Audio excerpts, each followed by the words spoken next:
Hello दोस्तों, DU MSc math entrance की real analysis की सॉल्यूशन सीरीज में आप सभी का स्वागत है।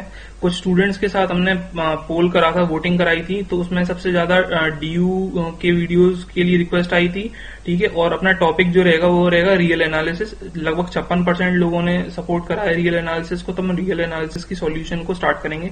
ठीक है, वीडियो जो होगा 3 पार्ट्स में डिस्कस होगा। रीजन ये कि यार थोड़ा उसको वीडियो को अपलोड करने में प्रॉब्लम आता है, लेकिन फिर भी जो वीडियो की जो लेंथ है वो 20 से 25 मिनट की रहेगी, तो आप इजीली हर पार्ट को देख सकते हो।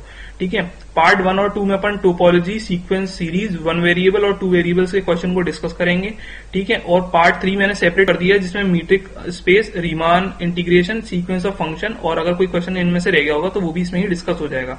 है ना, मीट्रिक स्पेस, रीमान वगैरह के जो कंबाइंड क्वेश्चन थे ना यार, 22 में से टोटल 7 क्वेश्चन तो इन्हीं टॉपिक के आए हैं, तो इन टॉपिक को यार लाइटली नहीं लेना है ना। और जो 2020 का रियल एनालिसिस की अगर मैं बात करूं तो 2019 के पेपर के कंपैरिजन में काफी सिंपल था। है ना, कुछ क्वेश्चंस वाकई में बहुत अच्छे थे, मतलब 3-4 क्वेश्चंस तो वाकई में अच्छे थे, जो कि मतलब आपका टाइम ले सकते थे। ठीक है, सीक्वेंस सीरीज इस साल अच्छी आई थी। ठीक है, 1 वेरिएबल 2 वेरिएबल मॉडरेट रही थी। ठीक है, टोटल 22 क्वेश्चन आए थे, तो आप अंदाजा लगा सकते हैं कि हर क्वेश्चन 4 मार्क्स का है, तो 88 मार्क्स की रियल आई थी। मतलब आप ये कह सकते 50 तो क्वेश्चन आते ही हैं टोटल, आधे से लगभग आधा पेपर रियल एनालिसिस के ऊपर ही आता है, तो ये काफी इंपॉर्टेंट टॉपिक है। ठीक है, अगर चैनल पे पहली बार आए हैं तो चैनल को सब्सक्राइब जरूर कर लेना, ताकि अगले पार्ट्स का भी अपडेट्स आप तक आ सके, और बेल आइकॉन को जरूर दबा देना, ताकि जो भी मैं वीडियो डालूं उनका जो अलर्ट है आप तक पहुंच सके। अगर वीडियो आपको अच्छा लगे तो लाइक जरूर करना, इससे हमारे मन में मोटिवेशन बना रहता है कि ताकि हम आप तक ऐसे और भी अच्छी वीडियोस लाते रहें। अच्छा, तो नेक्स्ट क्वेश्चन जो अपना है वो सीक्वेंसेस के ऊपर है। Consider the series. ठीक है, ये सीरीज है जिसमें an है, an equal to 2 plus sine n pi upon 2 r की power n, r greater than 0 है। What are the values of lim infimum an plus 1 upon an, lim sup an plus 1 divided by an। अच्छा देखो ना, इसमें इस तरह के जब भी क्वेश्चन आते हैं और लिम सुप और लिम इन्फिमम पूछता है, तो ये जब ऐसे ये टर्म्स हो ना, sine n pi upon 2, cos n pi upon 2, अब आपको लिमिट निकालनी है ना, लिम सुप और लिम इन्फिमम निकालनी है। तो इसमें क्या होता है ना कि टर्म्स क्या होते हैं ना, कुछ उसके बाद रिपीट करेंगे। मतलब जैसे तुम्हें मिल जाएंगे 5 टर्म्स ऐसे हैं, वही 5 टर्म आप रिपीट करते जाएंगे सीक्वेंस में, है ना। तो क्या होता है, ऐसे सीक्वेंस के क्या हो जाते हैं, बाउंडेड हो जाते हैं, क्योंकि आपको फाइनाइट नंबर ऑफ टर्म्स मिल गए ना, तो सीक्वेंस सीधी बात है बाउंडेड हो जाएगा। बाउंडेड हो गया, है ना। अगर सीक्वेंस बाउंडेड हो गया तो जो ग्रेटेस्ट लिमिट पॉइंट होगा, ग्रेटेस्ट लिमिट पॉइंट हो जाएगा, वही क्या हो जाती है, लिमसुप हो जाती है। और जो क्या कहते हैं, लीस्ट लिमिट पॉइंट हो जाता है, वो क्या हो जाता है, लिम इन्फिमम हो जाता है। ठीक है, अब लिमिट पॉइंट क्यों बोल देते हैं ऐसे टर्म्स को, क्योंकि देखो ना, वही टर्म्स बार बार रिपीट कर रहे हैं, सीक्वेंस के वही टर्म्स बार बार रिपीट कर रहे हैं, तो कहने का मतलब है वो सीक्वेंस के जो टर्म्स हैं वो अपने नेबरहुड में इनफाइनाइट टाइम्स उन्हीं वैल्यू को क्या करेंगे, कंटेन करेंगे, मतलब खुद को ही कंटेन करेगा, सीधी बात है, अपने नेबरहुड में, है ना। तो इसलिए क्या हो जाता है, वो लिमिट पॉइंट हो जाते हैं। अब अपन आगे बढ़ते हैं। an अपन को दिया हुआ है, ठीक है, 2 plus sine n pi upon 2, r की पावर n हो गया। ठीक है, और a की पावर n प्लस 1 अपन को निकालना है, तो a की पावर n प्लस 1 कैसे निकाल लेंगे, n प्लस 1 को उसमें पुट करके निकाल लेंगे, तो 2 प्लस साइन n प्लस 1 पाई अपॉन 2, और r की पावर क्या हो गया, n प्लस 1 हो गया, यहां से रिप्लेस कर दिया। ठीक, अब an प्लस 1 बाई an करना है, तो मैंने इस वाले को इससे डिवाइड कर दिया, तो 2 प्लस साइन n प्लस 1 पाई अपॉन 2 आ गया। 2 प्लस साइन n पाई अपॉन 2 मल्टीप्लाई r, क्योंकि r n प्लस 1 का डिवाइड जब r n से करोगे तो r की पावर n तो कैंसिल हो जाएगी, बचा क्या r, तो r आ गया। अच्छा, अब अपन को टर्म से निकालना है, तो n की वैल्यू पुट करेंगे, n बराबर 1 रखोगे तो देखना 1 प्लस 1 क्या हो गया, 2, तो a2 हो गया, a2 डिवाइड बाई a1 बराबर 2 प्लस साइन, अब 1 प्लस 1 करोगे तो 2 आ जाएगा, 2 से ये कैंसिल हो जाएगा, तो बचा पाई, तो पाई आ गया, डिवाइडेड बाई 2 प्लस साइन, और n बराबर 1, तो 1 इंटू पाई अपॉन 2, पाई अपॉन 2 ये आ गया। ठीक है, अब साइन पाई की वैल्यू क्या होती है, 0 होती है, तो 0 रख दी। पाई अपॉन 2 की वैल्यू क्या होती है, 1 होती है, तो 1 हो गया, तो 2 प्लस 0 ये आ गया। ठीक है, और पूरा सॉल्व कर लेंगे तो 2/3 r आ जाएगा। कैलकुलेशन ये मीनिंग ये है ना। अच्छा देखना, इसमें जो टर्म्स यूज होंगे ना, मतलब वैल्यूज यूज होंगी, उनको अपन समझ लेते हैं एक बार ग्राफ, साइन के ग्राफ से, है ना। देखना, साइन जो ऑड मल्टीपल होंगे पाई अपॉन 2 के, या तो +1 वैल्यू लेगा, या फिर क्या लेगा, -1 लेगा, +1 -1 +1 -1 ऐसे चलता रहेगा, कहाँ पे, ऑड मल्टीपल पे। और जहां जहां पाई के मल्टीपल है, यहाँ देखना पाई हुआ, यहाँ 2 पाई आएगा, यहाँ पर 3 पाई आएगा। तो हर पाई का कैसा भी मल्टीपल हो, इंटीग्रल मल्टीपल ऑफ पाई पे क्या रहता है, 0 रहती है वैल्यू। ठीक है, तो इसीलिए अपन ने क्या कर दिया, जब यहाँ पे साइन पाई था तो इंटीग्रल मल्टीपल हो गया पाई का, तो वो 0 हो गई। और ये पाई अपॉन 2 है तो इसमें +1 भी हो सकता है, -1 भी हो सकता है, वो अपन ग्राफ के साथ देख लेंगे उसको। ठीक है, अगला n बराबर 2 पुट कर देना, तो a3/a2 हो जाएगा, 2 साइन आ गया। अच्छा, n + 1 पाई/2 है तो 3, तो क्या हो गया अपना 2 + 1 तो 3, तो 3 पाई/2 आ गया, प्लस 2 प्लस, अच्छा n क्या अपना 2, तो ये इधर देखना, तो 2 से ये 2 कैंसिल हो जाएगा, तो बचा क्या पाई, तो सिर्फ पाई आ गया और ये आ गया। ठीक है, 3 पाई/2 की वैल्यू क्या आएगी ग्राफ से साइन के, देखना -1 हो गई, तो अपन ने ये -1 वैल्यू यहाँ पे पुट कर दी, राइट। और साइन पाई तो 0 हो जाएगा, तो 2 + 0 तो ये 2 हो गया, और 2 में से 1 गया तो 1 आ गया, तो क्या आ गया, r/2 आ गया। ऐसे ही n बराबर 3 करोगे तो a4/a3 आ जाएगा, बराबर करोगे तो 2 प्लस साइन, ठीक है, और 3 रखोगे तो 3 + 1 क्या हो गया 4, तो 4 पाई/2 डिवाइडेड बाई 2 प्लस साइन, ठीक है, n पाई/2 चल रहा है यहाँ पे, तो n की वैल्यू क्या है 3, तो 3 पाई/2 हो गया। अच्छा, इसको कैंसिल करोगे तो 2 पाई आ जाएगा अंदर, साइन 2 पाई, और साइन 2 पाई की वैल्यू क्या हो जाएगी यहाँ पे, तो ये हो जाएगी 0, ठीक है, 0 हो गई। और ये साइन 3 पाई/2 भी अपन ने देख लिया था, क्या लिया था अपन ने -1, तो 2 - 1 हो गया, तो 2 और डिवाइड बाई 1 हो गया, तो क्या बचा 2, तो 2 × r क्या आ गया 2r आ गया। अब n बराबर 4 जैसे ही करोगे तो a5/a4 हो जाएगा, तो 2 प्लस साइन और n क्या ले लिया 4, तो यहाँ n + 1 पाई/2 चल रहा है, तो 4 प्लस क्या हो गया 5 पाई/2 आ गया, डिवाइडेड बाई 2 प्लस साइन, और देखना n पाई/2 चल रहा है, तो 4 से ये 2 कैंसिल होके क्या आ जाएगा 2 आ जाएगा इधर, राइट, और पाई अपन ने लगा ही दिया। और साइन 5 पाई/2 की वैल्यू क्या हो जाएगी ग्राफ में, देखना +1 हो जाएगी, तो +1 रख देंगे इसमें, ये हो गया ना, हाँ ये इधर आ 2 + 1, ठीक है, और ये तो इंटीग्रल मल्टीपल है पाई का, तो फिर 0 हो जाएगा, तो 2 + 0 ये आ गया, तो ये 3 और नीचे 2, तो 3/2 और जैसे ही n बराबर 5 रखा, अब देखना, तो जैसे ही n बराबर 5 रखोगे और पूरी वैल्यू कैलकुलेट करोगे तो क्या आ जाएगा 2/3r आ जाएगा, 2/3r आ गया। मतलब अब देखना, इसके बाद अब जब n बराबर 6 के लिए निकालोगे ना, तो यही सीक्वेंस का टर्म आएगा और इसी तरीके से चलता रहेगा फिर, है ना। तो ऐसे आप निकाल लेना, n बराबर 6 के लिए ये आ जाएगा, n बराबर 7 के लिए ये आ जाएगा, फिर n बराबर 8 के लिए ये आ जाएगा, फिर जैसे ही आप रखोगे n बराबर 9 रखोगे फिर ये रिपीट करने लग जाएगा, तो मतलब ऐसे ही सेट बनता रहेगा, ठीक है। तो ऐसे ऐसे आगे बढ़ता रहेगा ये अपना, ठीक है। अब इनको और सॉल्व करके लिख लेते हैं, 0.6r हो जाएगा ना, इसको डिवाइड करते हैं, 0.66r होता है, ये 0.5r हो गया, 2r हो गया, 1.5r हो गया और 0.6r हो गया, ठीक है। अब वो अपने कॉन्सेप्ट समझ लिए, क्योंकि यही सीक्वेंस इनफाइनाइट टाइम्स रिपीट होंगे, तो यही जो टर्म्स हैं यही क्या बन जाएंगे, लिमिट पॉइंट बन जाएंगे। और अगर सीक्वेंस बाउंडेड होता है तो ग्रेटेस्ट लिमिट पॉइंट ही क्या हो जाता है, लिम सुप हो जाता है, और लीस्ट यानी कि जो सबसे छोटा लिमिट पॉइंट है वही क्या हो जाता है, लिम इन्फिमम हो जाता है। अच्छा, अब यार क्वेश्चन तो अपन ने पूरा सॉल्व कर लिया, तो हर कंडीशन का यूज भी होना चाहिए, राइट। तो देखना r बराबर पॉजिटिव का यहाँ पे बहुत अच्छा रूल है।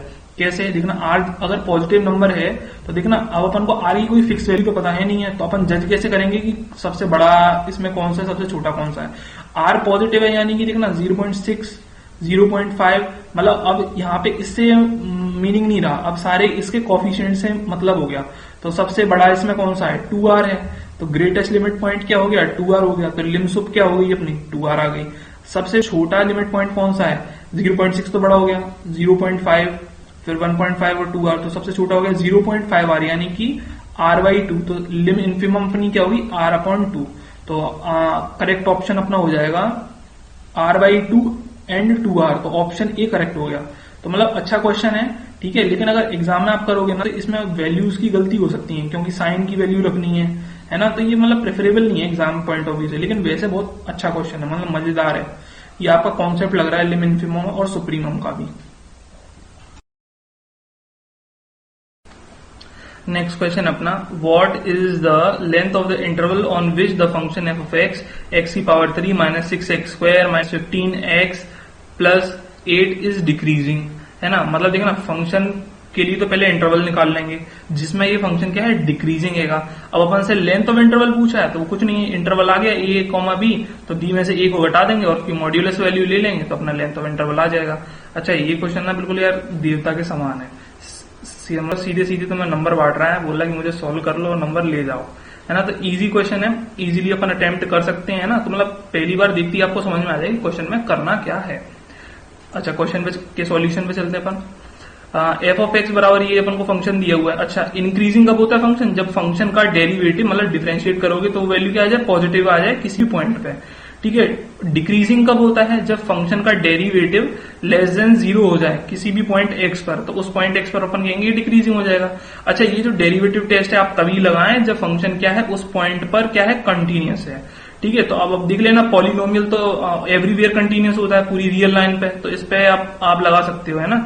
अच्छा, तो अपन ने फंक्शन का डेरिवेटिव कर देते हैं, 3x² हो जाएगा, 2 इधर बाहर आ जाएगा तो माइनस का 12x हो गया, ये x का तो फिर ये खत्म हो जाएगा, 1 हो गया, तो माइनस का 15 और 8 कांस्टेंट था तो उसका 0 हो गया, तो ऐड होकर क्या हो जाएगा पूरे में, ये दे देगा अपन को 3x² माइनस 12x माइनस 15 बराबर 0। अच्छा, थोड़ा फैक्टराइज इजीली हो जाए तो अपन ने क्या करा, 3 को कॉमन ले लिया, उसे अब 0 के बराबर करके अपन क्या कर लेंगे, क्रिटिकल पॉइंट निकाल लेंगे। तो 3 कॉमन ले लिया तो x² माइनस 4x माइनस 5, ठीक है। थोड़ा सा उसको मिडिल टर्म को स्प्लिट कर दिया तो ये आ गया 3 into x plus 1 x minus 5 बराबर 0 कर देंगे, तो x बराबर क्या हो जाएगा, -1 और x बराबर +5 हो जाएगा, ये आ गया। अच्छा, नंबर लाइन पर बना लो इसको, ठीक है। ये बना लिए -1 और 5 के इधर वाला आप कोई भी बड़ा नंबर लोगे तो ये आप पॉजिटिव रहेगा, बीच में नेगेटिव रहेगा और पॉजिटिव रहेगा। वेवी कर्व मेथड है ना, अल्टरनेट चलता है साइन, ठीक है। और अगर नहीं आता है फिर भी कंफ्यूजन लग रहा है तो आप सबसे बढ़िया तरीका ये है, कोई भी पॉइंट ले लो, मतलब 5 से बड़ा कोई भी नंबर ले लिया, जैसे 6 रख के देख लेना किसमें, f' में, तो पॉजिटिव ही आएगा, ठीक है।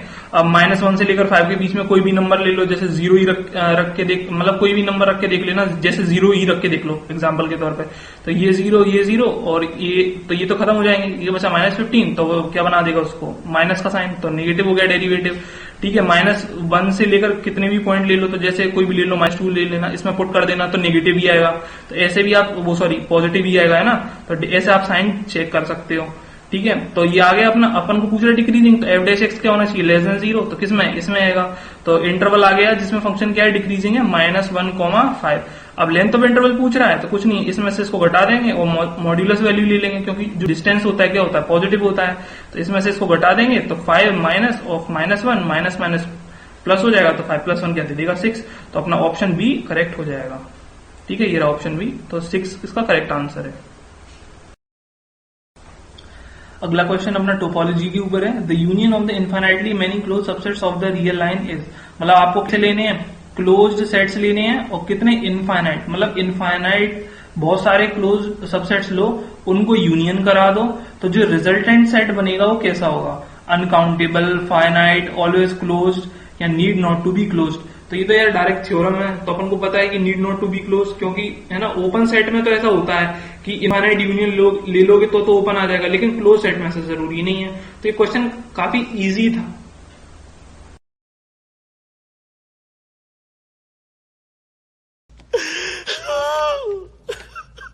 इतनी खुशी, इतनी खुशी, इतनी खुशी मुझे आज तक नहीं हुई। अबे रुक, ये ले। इतनी खुशी आज तक नहीं हुई। ये खुशी क्या नाक से निकल रहे, इतनी खुशी।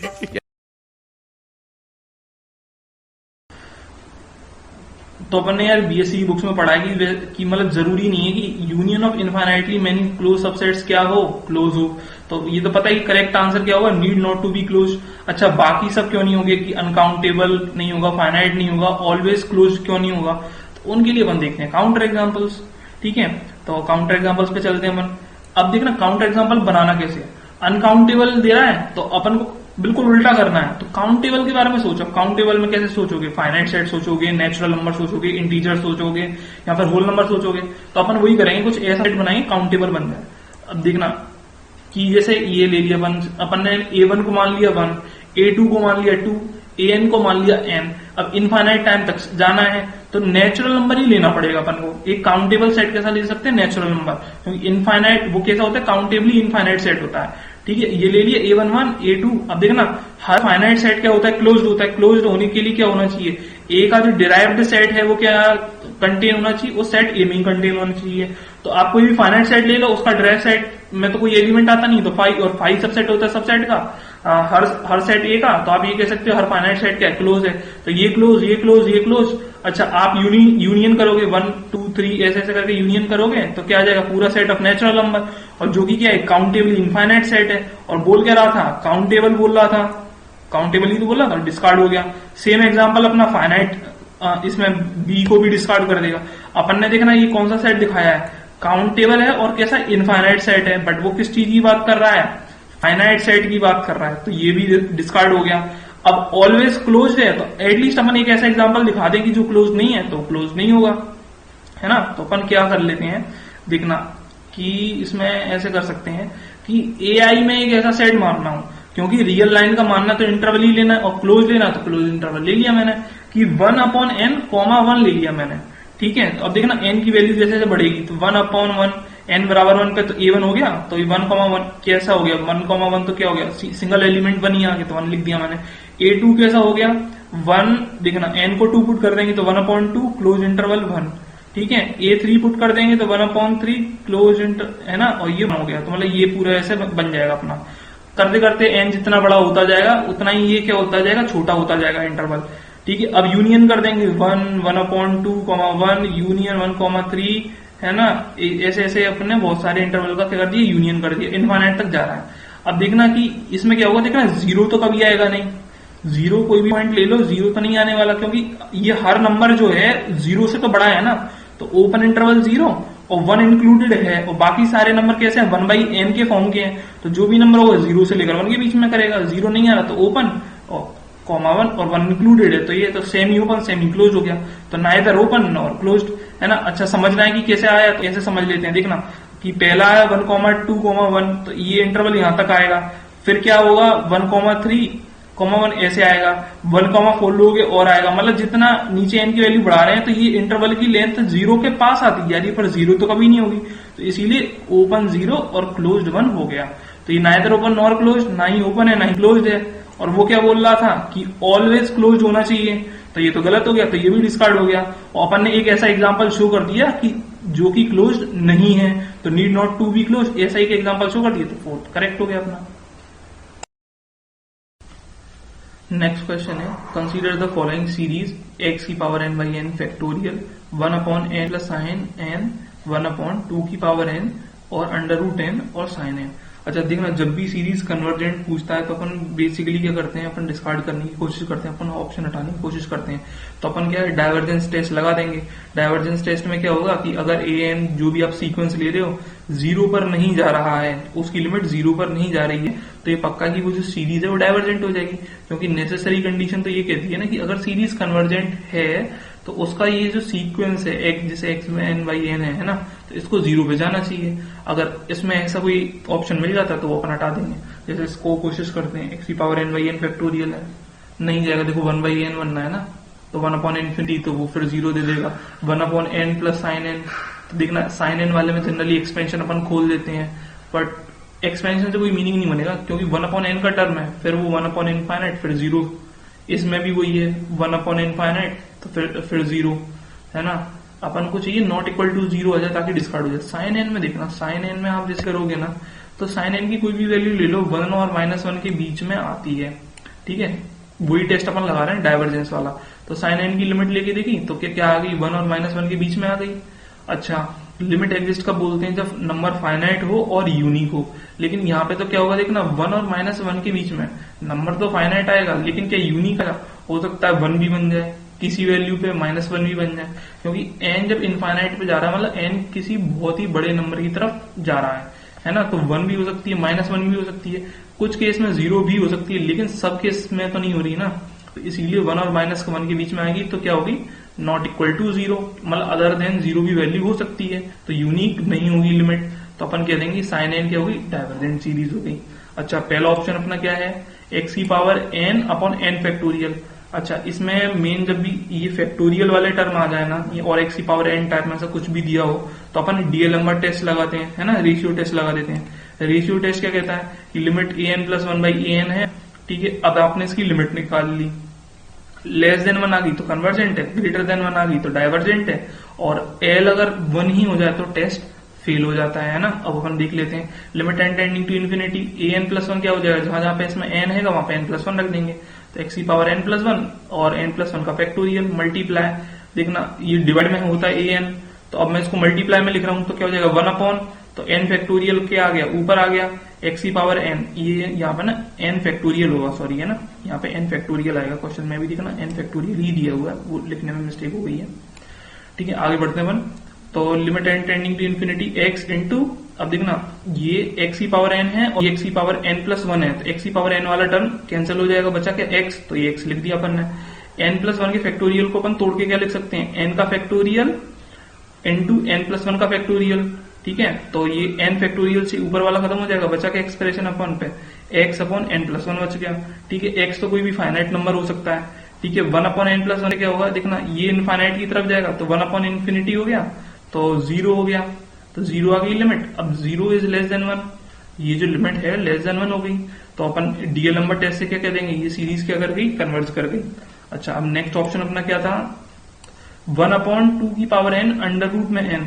अब देखना किसी भी टर्म में जैसे किसी कांस्टेंट नंबर के ऊपर पावर n दी है, तो अपन इसको खत्म कैसे कर सकते हैं, 1 अपॉन n से, और 1 अपॉन n वाला टेस्ट कौन सा होता है, कॉची रूट टेस्ट। तो जब भी कुछ इस तरह का एक्सप्रेशन दिख जाए ना, 2 की पावर n है या 3 की पावर n है, मतलब किसी एक कांस्टेंट नंबर के ऊपर पावर चढ़ी है, तो अपन कोशिश यही करते हैं उसको कॉची रूट टेस्ट से करें, ठीक है। कॉची रूट टेस्ट क्या होता है, सिंपल सा है, जैसे लिमिट ग्रेटर देन 1 है तो डाइवर्जेंट है, लेस देन 1 है तो कन्वर्जेंट हो जाएगी, और l अगर 1 ही आ जाती है, लिमिट किसकी, इस वाले एक्सप्रेशन की, an की पावर 1/n की लिमिट अगर 1 आ जाती है तो ये टेस्ट फेल कर जाता है। मतलब कॉची रूट टेस्ट और क्या कहते हैं एलम्बर्ट, ये दोनों लिमिट अगर 1 आ गई तो फेल हो जाते हैं, तब आप कोई कंक्लूजन नहीं दे सकते हो, ठीक है। अब देखना क्या करेंगे, 1 अपॉन 2 की पावर n, ठीक है, अंडर रूट n पूरे पे पावर 1/n है, और ये 1/n से ये वाली n खत्म हो जाएगा, तो ये 1 अपॉन 2 लिख दिया मैंने, ठीक है। स्क्वायर रूट है तो इसको n की पावर 1/2 लिख सकते हैं, ये 1/n और आ रहा है तो 1 अपॉन 2n हो गया, ठीक है। अच्छा, एक रिजल्ट बहुत पॉपुलर है, अगर n कोई भी पॉजिटिव नंबर है, limit n tending to infinite, n की पावर 1/n क्या हो जाती है, 1 हो जाती है ना, ये तो कांस्टेंट है। अब इतने पार्ट की लिमिट लोगे तो क्या जाएगी 1, और 1 अपॉन 2 को ऊपर अंडर रूट में रख दो तो उससे कोई फर्क पड़ेगा नहीं, क्योंकि अंडर रूट ऑफ 1 क्या जाता है, 1 ही आ जाता है, ठीक है। अब देखना जैसे n की पावर 1/n दी है, इसकी जगह सपोज मान लो 8 भी होता ना, जैसे 8 की पावर 1/n देता तो भी बनाता, 2 की पावर 1/n देता तो भी बनाता, 3 की पावर 1/n होता तो भी लिमिट क्या आती, 1 ही आती। बस कंडीशन क्या होती है, n जो आप अंदर नंबर ले रहे हैं वो क्या होना चाहिए, पॉजिटिव नंबर होना चाहिए, ठीक है। अब आते हैं ऑप्शन डी, बड़ा ही इंटरेस्टिंग है ना, क्या है कि 1 upon n plus sign n है। जनरली सीरीज क्या होती है ना, ये मतलब एक्सपेंशन खोलोगे और आपको क्या हो जाती है, एक वो मिल जाती है, मतलब क्या कहते हैं ऑक्सिलरी सीरीज मिल जाती है, तो आप कंपैरिजन टेस्ट लगा के कर देते हो, लेकिन यहाँ पे आपको मिलेगी नहीं, तो अपन क्या करें इसमें, तो इसमें ये कर सकते हैं कि देखना साइन n और n दोनों ही पॉजिटिव नंबर हैं, तो अपने पास एक रिजल्ट है, मतलब बहुत ही पॉपुलर रिजल्ट है, क्या, साइन x की वैल्यू x से छोटी होगी जब भी x क्या हो, पॉजिटिव हो। अच्छा, सारे नेचुरल नंबर कैसे होते हैं, पॉजिटिव होते हैं, तो मैं ये वाला रिजल्ट इस पे अप्लाई कर सकता हूं, यानी कि साइन n की वैल्यू क्या हो जाती है, लेस देन n हो जाती है। अभी आया कैसे, ग्राफ से समझ लेते हैं, ये साइन का ग्राफ हो गया, ठीक है, ये लाइन हो गई। अब अपन कौन से पोर्शन के लिए बोल रहे हैं, ये तो देखो नेगेटिव वाला, इससे मतलब नहीं, जब x पॉजिटिव होगा यानी कि यहाँ पर फर्स्ट क्वाड्रेंट में, तो ये ग्राफ ऊपर जा रहा है ना, तो इसका मीनिंग क्या हो गया कि साइन की वैल्यू y बराबर x से क्या होगी, कम होगी, ठीक है। अब मैंने क्या कर दिया, साइन n से लेस देन n, n को दोनों तरफ जोड़ दिया तो क्या हो गया, n प्लस साइन n आ गया, और n प्लस n क्या बन गया, 2n बन गया। रेसिप्रोकल लेंगे, उल्टा करेंगे, 1 अपॉन करेंगे, मतलब तो ये साइन बदल जाएगा, लेसर का क्या हो जाएगा, ग्रेटर हो गया, 1 upon n plus sign n। अच्छा, कंपैरिजन टेस्ट में अपन क्या पढ़ते हैं कि अगर कोई सीरीज एक डाइवर्जेंट सीरीज से बड़ी है, अगर एक डाइवर्जेंट सीरीज से कोई सीरीज बड़ी है तो पक्का है कि वो सीरीज डाइवर्जेंट होगी, और अगर कोई सीरीज एक कन्वर्जेंट सीरीज से छोटी है तो वो सीरीज क्या हो जाती है, कन्वर्जेंट हो जाती है। मतलब डाइवर्जेंट से बड़ी सीरीज डाइवर्जेंट और कन्वर्जेंट से छोटी सीरीज कन्वर्जेंट, तो बस वही यहाँ पे लगा देंगे अपन। ये जो सीरीज है ना 1/2n, ये तो डाइवर्स कर जाएगी, पी टेस्ट लगा देना, क्योंकि देखना n की पावर क्या है 1 है, और p लेस देन और इक्वल टू 1 पे ये सीरीज क्या करती है, डाइवर्स करती है। तो मतलब ये जो गिवन सीरीज थी इससे बड़ी हो गई, किससे, 1/2n से बड़ी हो गई। इसका मीनिंग क्या हो गया, 1/n plus sign n series क्या कर गई, डाइवर्स कर गई। अच्छा, क्वेश्चन में अपन से पूछा है कि कन्वर्जेंट कौन सी है, तो series A and series C are convergent.